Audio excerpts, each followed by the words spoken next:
Hi viewers, Binas kitchen ক্রিয়েশনসে আপনাদের স্বাগতম। আজ বানাবো শ্যামা চালের পাটিসাপটা। আর এই শ্যামা চাল খেতে খুবই সুস্বাদু।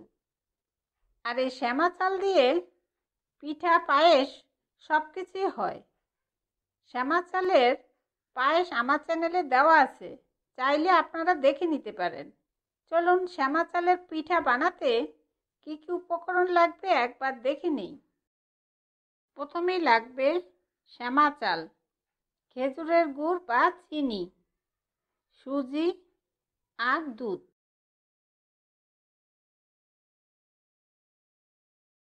এখন দেখুন, শ্যামা চালগুলো দেখতে এমন, অনেকটা কাউনের চালের মতো ছোট ছোট।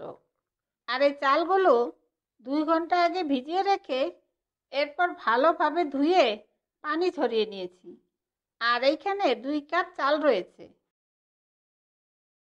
এখন পাটিসাপটার ব্যাটার বানানোর জন্য ব্লেন্ডারে পরিমাণ মতো চাল,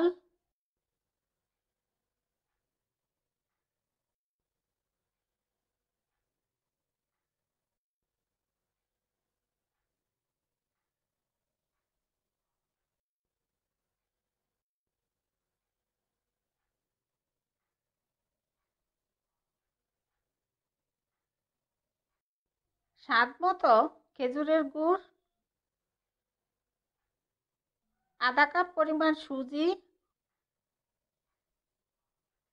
অল্প লবণ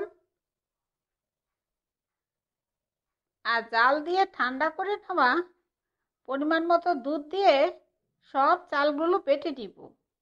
চালের গুঁড়া করার দরকার নেই। আর এখানে 1.5 লিটার দুধ জাল দিয়ে ঘন করে নিয়েছি।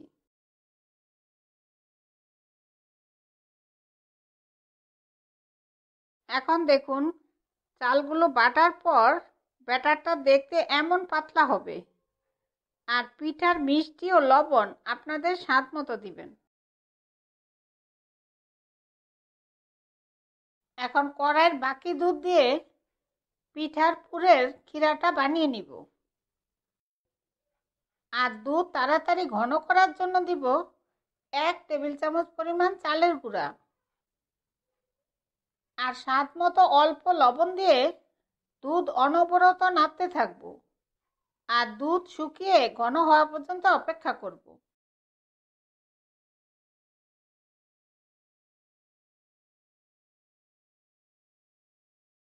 এখন দুধ অনেকটা ঘন হয়ে গিয়েছে। এরপর স্বাদ মতো খেজুরের গুড় দিয়ে ভালোভাবে মিশিয়ে আরও একটু শুকিয়ে নিলেই ক্ষীরা হয়ে যাবে। এরপর নামিয়ে নিব।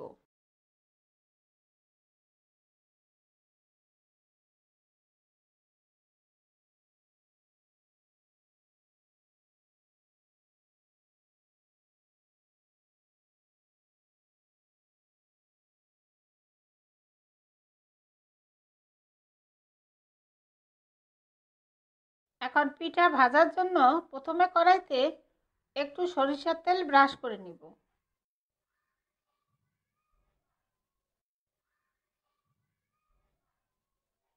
এরপর 1 হাতা ব্যাটার দিয়ে কড়াইটা ধরে ঘুরিয়ে একটা গোল রুটির শেপ দিব। আর রুটিটা সিদ্ধ হওয়া পর্যন্ত অপেক্ষা করব। আর পিঠা ভাজার জন্য সরিষার তেলটা আগেই ভালোভাবে গরম করে এরপর বাটিতে ঢেলে নিয়েছি। এখন পিঠা রুটিটা সিদ্ধ হয়ে গিয়েছে। এরপর পরিমাণ মতো ক্ষীরার পুর দিয়ে পিঠাটা বটে নিলেই পাটিসাপটা পিঠা তৈরি। আপনাদের বোঝার সুবিধার্থে আমি আরও একটা পিঠা বানিয়ে দেখাচ্ছি।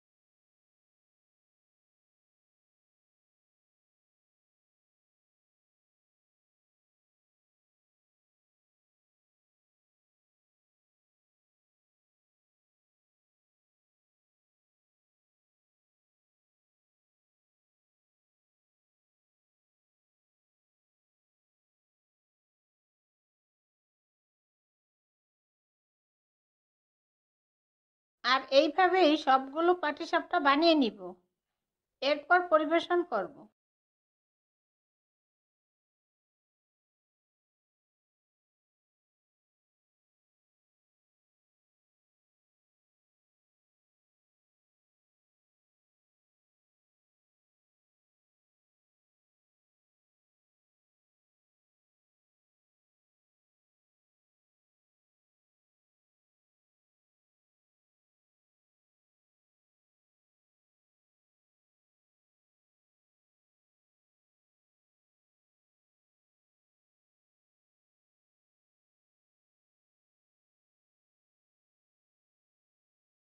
তৈরি হয়ে গেল দারুণ স্বাদের শ্যামা চালের পাটিসাপটা।